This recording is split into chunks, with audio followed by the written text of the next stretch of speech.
ئاینی ئیسلامی پیرۆز دایم بەشێک بووە لە حەل، بەشێک بووە لە چارەسەر، قەت کێشەی نەبووە. ئەو کێشانە کە ئێستا ئەمڕۆ لە وڵاتە ئەیبینین هەمووی سیاسیە، هەمووی سیاسی، ئەوەی بەناو دینیش کراوە سیاسیە.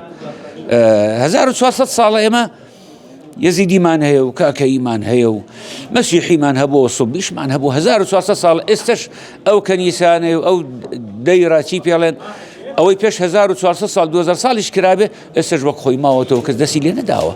ئەوە دینمان وایە، ئەخلاقمان وایە. ئەما لە پڕێکە داعش دێوڕە خراوێکی تیرۆریستی تر دێ، ئەمە ئەکوژێ ئەوە کوژێ بەناو دینەوە، ئێمە بەرین لەوە، ئاگامان لێ نین. ئێمە 1400 ساڵە ئەمانەمان پاراستووە.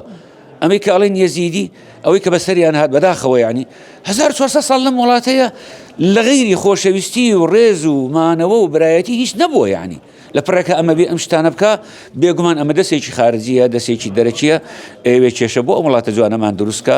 بۆیە ئەرکی سەرشانی هەر موسڵمانێک و هەر ئاینێک کە ئاسمین لە ئاسمانەوە هاتی بێت، ئەرکی سەرشانیان ئەوەیە خۆشەویستی و تەبایی بڵاو بکەنەوە، چونکە بە خۆشەویستی و تەبایی وڵاتێکی جوان دروستە بێ، وڵاتێکی بەهێز و پڕ لە خۆشی.